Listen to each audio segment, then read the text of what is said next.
नमस्ते दोस्तों, स्वागत है आपका सीमा विमल की दुनिया में, जहां हर रोज कुछ नया पकता है और खुशबू पड़ोसियों तक जाती है। आज बाहर बेकरी जाने की ज़रूरत नहीं है, घर पर ही बनाऊंगी गर्मा गर्म प्याज आलू पफ पेटीज़ और साथ में खट्टी मीठी पानी वाली लाल चटनी। हलवाई भैया देते हैं ना लाल चटनी, वही वाली चटनी, और वो भी बिल्कुल हेल्दी तरीके से। तो चलिए चाय रखिए तैयार और वीडियो पूरा देखिए, क्योंकि आज खाने के साथ साथ मुस्कुराना भी फ्री है। चलिए शुरू करते हैं। सबसे पहले मैंने 1 कप मैदा छान लिया। अब आटा लिया है 1 ही कप, इसको भी छान लूँगी और अच्छी तरह से मिक्स कर दूँगी। हेल्दी तरीके से बना रही हूँ। थोड़ी सी अजवाइन लिए, आधी टीस्पून मैंने, और 2 टेबल स्पून मैं इसमें ऑयल का यूज़ करूँगी। आप घी भी यूज़ कर सकते हैं, मैंने यहाँ पर ऑयल का यूज़ किया है। आधी चम्मच नमक डाल दिया और इसको अच्छी तरह से रब करते हुए मिक्स करना है। बहुत से लोग कहते हैं कि उनकी पेटीज सही से फूलती नहीं है, सही से क्रिस्पी नहीं होती, तो वो लोग यहाँ पर 2 चम्मच बारीक वाली सूजी डाल लें। अब मैंने थोड़ा थोड़ा पानी डालकर आटा गूंथना शुरू कर दिया है। अब आटे का डो हमें कैसा लगाना है, ना तो ज़्यादा सॉफ्ट लगाना है और ना ज़्यादा हार्ड लगाना है। जैसे हम पूरी का आटा गूंथते हैं ना, बिल्कुल वैसा ही आटा हमें तैयार करना है। आटे की आपको थोड़ी देर तक पंचिंग करनी है, अच्छी तरह से मतना है उसको। ऐसा नहीं कि बस इकट्ठा किया आटा और रख दिया। थोड़ी देर उसको मसल मसल कर गूंथना है, उसके बाद उसे आधा घंटे के लिए रेस्ट करने दें। अब मैंने प्याज ले लिए 3 और इनको मैं लच्छे में कट कर लूँगी, क्योंकि मुझे प्याज की स्टफिंग करनी है।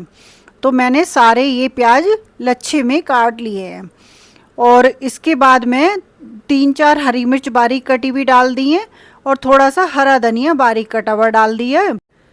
कश्मीरी मिर्च,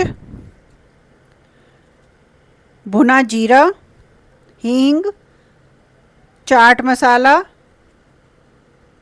अमचूर पाउडर, गरम मसाला, नमक और ऑयल, सबको अच्छी तरह से मिक्स कर लूँगी।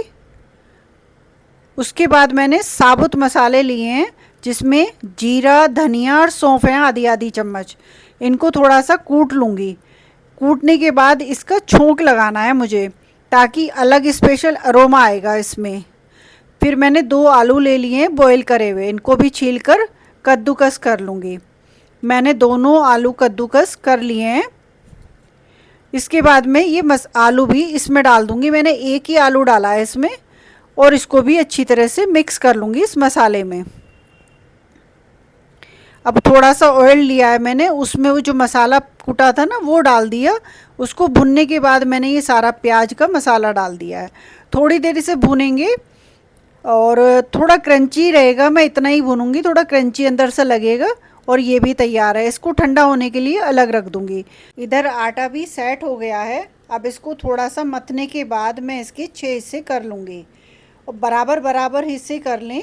जो लोई बना रहे हैं वो बराबर हो, अगर थोड़ी बहुत बड़ी छोटी हो जाए तो एडजस्ट कर लें। सभी को बराबर कर लें और 2 को लूँगी मैं यहाँ पर और 4 को मैं अलग बाउल में ढक कर रख दूँगी। ये मैंने साइड में रख दिए हैं।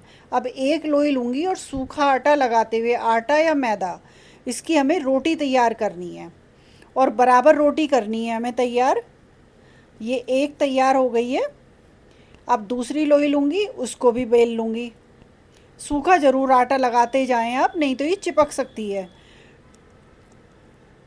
ये भी बनकर तैयार हो गई। इसके ऊपर मैं सारे में ये ऑयल लगा लूँगी और थोड़ा सा सूखा आटा छिड़कते हुए, पहली जो रोटी बनाई थी ना वो इसके ऊपर रखनी है। अब बराबर है ना, ये इसको थपथपाते हुए अच्छी तरह से सेट कर दें, क्योंकि हमें पतली लेयर चाहिए।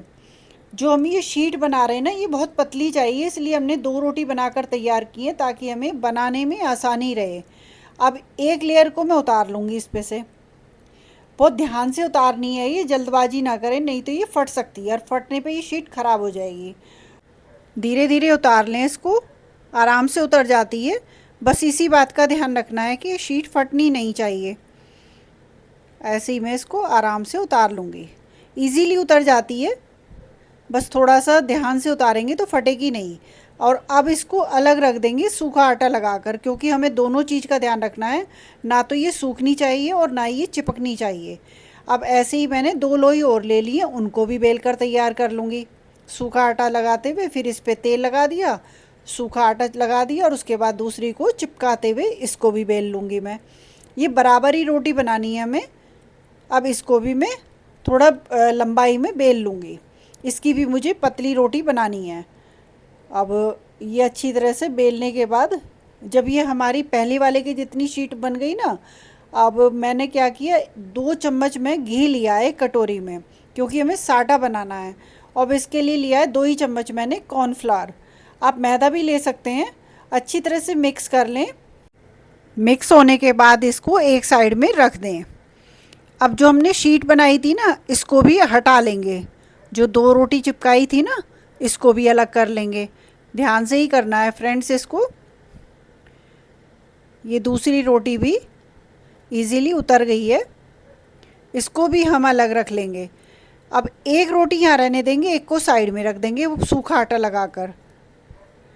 अब ये जो रोटी है ना, इस पे पहले मैंने आटा लगा लिया कहीं चिपक ना जाए। और जो इस आटा तैयार किया था नहीं, थोड़ा गाढ़ा लग रहा है मुझे, इसमें मैं 1 चम्मच तेल मिला लूँगी।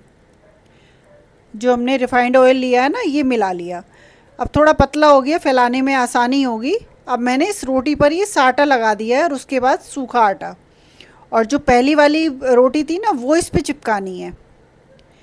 अच्छी तरह से फैला दें, क्योंकि ये बराबर है। अगर थोड़ा बहुत छोटी बड़ी रह जाए तो उसको थोड़ा सा एडजस्ट कर लें। अच्छी तरह से एडजस्ट करते हुए इसको थपथपाते हुए चिपका दें। उसके बाद फिर साटा लगाएं।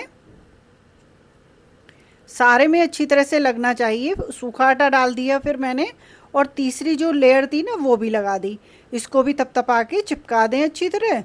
उसके बाद फिर साटा लगाएं, सारे में फैलाते हुए। और सूखा आटा लगा दिया मैंने, और चौथी लेयर भी मैंने इसके पर रख दी है। इसको भी मैं अच्छी तरह से थपथपाते हुए चिपका लूँगी। जो थोड़ा बहुत ऊपर नीचे हो जाए वो सब एडजस्ट हो जाता है, ऐसी बड़ी बात नहीं है, आराम से हो जाता है ये। फिर उसके बाद मैंने साटा लगा दिया है। ये लास्ट बार है। फिर सूखा आटा लगाया। सूखा आटा लगाने के बाद एक साइड से पकड़ो और मोड़ दो, और फिर दूसरी साइड से पकड़ो, फिर उसके ऊपर मोड़ दो, और फिर इसे लंबाई में रख लो। फिर यहाँ पर मैंने साटा लगाया सारे में अच्छी तरह से, और सूखा आटा लगा दिया। अब इसको फिर पकड़ो, एक बार आधा इधर से और आधा इधर से, और यहाँ पर आपको स्क्वायर शीट मिल जाती है। और इसको बेल कर मुझे स्क्वायर बनाना है। अच्छी तरह से इसको बेल लें, जितना बड़ा बेल सकते हैं उतना बड़ा बेल लें। जो ये शीट बनकर तैयार हो रही है, इसको आप 1 महीने तक फ्रीज़र में स्टोर करके रख सकते हैं। ये बिल्कुल भी ख़राब नहीं होगी। अब मैंने एक स्केल लिया है, स्केल की सहायता से मैं इसको बिल्कुल सीधा कट कर लूँगी। जो एक्स्ट्रा लेयर है ना, ये भी बहुत काम की है, इसका भी मैं बनाकर दिखाऊँगी। आप भी स्केल की सहायता से सीधी लाइन खींच लें तो आसानी रहती है। जो बेकरी वाले भैया होते हैं ना, वो भी इसी तरह से स्केल की सहायता से बराबर पीस करते हैं। अब ये कट कर तैयार हो गए हैं। अब इसको शीट को नाप लो, और नापने के बाद इसमें एक निशान लगाकर ना, इसको भी स्केल की सहायता से कट कर लो। जितनी बड़ी जितनी छोटी आपको चाहिए उतनी आप कर लो। मैंने यहाँ पर 9 पीस कट किए हैं।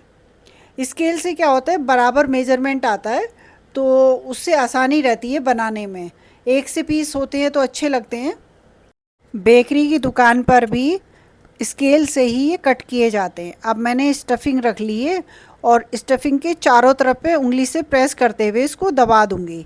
और उसके दबे हुए में वहाँ पे मुझे पानी लगाना है, क्योंकि यहीं से मुझे इसे बंद करना है, ताकि जो प्याज की स्टफिंग है ना, वो उसमें ऑयल में ना निकले। अब मैंने जो कन्ना उंगली होती है ना, उससे प्रेस करते हुए इसको मैं तैयार कर लूँगी। देखिए, ये एक कोना उठाते हैं ऐसे, और दूसरे कोने से मिलाना है, और जहाँ पे स्टफिंग है ना, वहाँ से प्रेस करना है आपको, क्योंकि जब हम ऑयल में डालेंगे ना, तो यहाँ से स्टफिंग ना निकले, इसलिए हमें यहाँ पे पानी लगाया, और इसीलिए हमने यहाँ से चिपकाया है। आगे का पोर्शन आपको नहीं प्रेस करना है, बस वहीं पे प्रेस करना है। इधर तेल भी गरम हो गया था।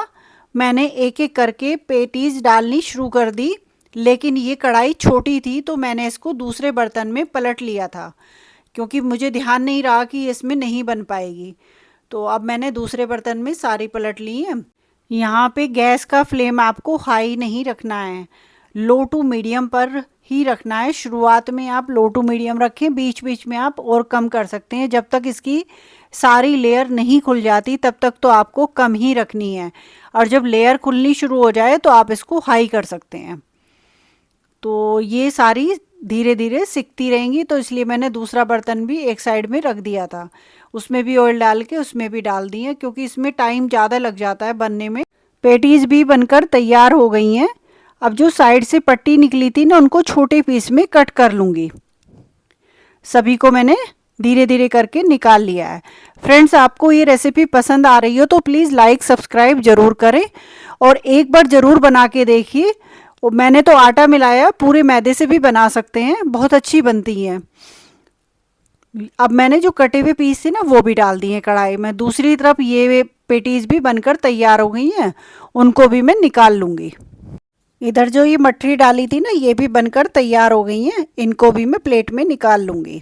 सारी बन गई हैं और ये भी बड़ी टेस्टी लगती हैं। जो लोई बची हुई थी ना, तो उनकी भी मैंने जैसे पहले बनाकर तैयार की थी ना लेयर, वैसे ही मैंने इसकी भी तैयार कर ली है। और इनको भी आपस में चिपकाने के बाद मैं इनकी लेयर अलग अलग कर लूँगी। इसमें मुझे दूसरा डिज़ाइन बनाना है, वो मैं बताती हूँ मैं कैसे बनाऊँगी। मैंने दोनों लेयर अलग कर ली, तो साटा बनाकर तैयार किया और उसके पर मैंने साटा लगा दिया है ये। और फिर एक साइड से मोड़ा, फिर दूसरी साइड से मोड़ा, तो फिर इसके बाद साटा लगाया। फिर जो ये परत थी ना, फिर एक बार और मोड़ दी, आटा लगा दिया सूखा, उसके बाद ये परत ऐसे मोड़ दी। इसको भी अच्छी तरह से प्रेस करते हुए और बेल लूँगी। थोड़ा सा चौड़ा बेल लें इसको, और उसके बाद फिर से हमें साटा लगाना है और सूखा आटा लगाना है, और इसको रोल करते हुए जाना है, टाइट रोल करना है, और लास्ट में हमें पानी लगाना है ताकि ये लेयर चिपक जाए। ये तैयार हो गया। ऐसे ही मैं दूसरी शीट भी कर लूँगी। पहले साटा लगाया सारी रोटी पे, उसके बाद सूखा आटा लगाऊंगी। सारे में सूखा आटा लगा दिया। अब पहले एक साइड से आधा मोड़ा, फिर दूसरी साइड से आधा मोड़ा, फिर साटा लगा दिया, और उसके बाद फिर सूखा आटा, और इसको फिर से मोड़ दिया। इस पट्टी को भी थपथपाते हुए बेल लें। अभी थोड़ी सी चौड़ी कर लिए, और इसको भी टाइट रोल बनाना है, और लास्ट में पानी लगाते हुए इसको चिपका दें, थोड़ा सा प्रेस करें, और ये तैयार है। अब ये दो रोल तैयार हो गए। अब इनको क्या करना है, एक धागा लेंगे, एक या तो निशान लगा लें और धागे से कट करेंगे। अब ये लेयर तैयार हो गई। ऐसे ही इसको कर लेंगे, जैसे निशान लगा दिए, और वहाँ से धागा को ना अपोजिट साइड में कट कर लें। इससे क्या होगा, बिल्कुल जो लेयर होंगी ना वो खुली हुई आएंगी। अब मैंने इनको बेल कर तैयार कर लिया। बीच में मैंने स्टफिंग रखी, जैसे पहले किया था सेम ऐसे ही किया, और इसको मैं थोड़ा सा अलग शेप दूंगी, लेकिन इसमें जो लेयर आएगी ना वो बिल्कुल अलग आएगी। ये बीच में लेयर आएगी इसमें। बिल्कुल ऐसे ही मैंने प्रेस करते हुए इसको दबा दिया, और ये पेटीज भी बनकर तैयार हो गई हैं। जो चौथा पीस है ना, इसकी तो मैं मठरी बना लूँगी। पहले मैं सोच रही थी इसको वैसे बना लूँ, अलग से पेटीज ही बना लूँ, लेकिन इसकी मैं मठरी बना लूँगी। इसको मैं बेल कर और इसके पीस कट कर लूँगी। तो मैंने थोड़ी सी इसमें स्टफिंग भर दी है। ये देखिए लेयर्स दिखाई दे रही है ना, ये ऐसे ही दिखाई देंगी। अब इनको भी मैं तल लूँगी। इधर ये भी बनकर तैयार हो गई हैं। इसी में मैं छोटी वाली पीस भी डाल दूंगी, जो मठरी बनाई थी ना मैंने छोटी छोटी, वो भी मैं इसी के अंदर डाल दूंगी, ताकि वो भी साथ में ही तैयार हो जाएं। उन्हें ज़्यादा सिकाई की तो ज़रूरत पड़ेगी नहीं, क्योंकि वो बहुत पतले होते हैं ना, तो वो जल्दी सिक जाते हैं। इनकी तो थोड़ी मोटी लेयर होती है, तो इनमें थोड़ा सा टाइम लगता है, लेकिन ये थोड़ा जल्दी बन जाते हैं, इसलिए मैंने इनको बाद में डाल दिया। तो साथ में ये भी तैयार हो गए, और ये बनकर सभी तैयार हो गई हैं पेटीज़। तो बस गर्मा गर्म प्याज आलू पफ पैटीज तैयार। खट्टी मीठी तीखी पानी वाली लाल चटनी भी तैयार। वो मैंने कल शेयर की थी, उसका लिंक भी मैं डिस्क्रिप्शन में डाल दूंगी। अब बस गर्मा गर्म चाय पकड़ो, सबको खिलाओ, और मुंह में पानी आ गया हो तो लाइक शेयर कमेंट, और सीमा विमल की दुनिया को सब्सक्राइब करना बिल्कुल मत भूलना। फिर मिलते हैं नई खुशबू, नई रेसिपी, नए स्वाद के साथ। खाना खाते रहो और मुस्कुराते रहो। तोड़कर सॉफ्टनेस तो दिखा दी, अब खाते कहाँ दिखाते, कैमरा बंद प्लेट गायब।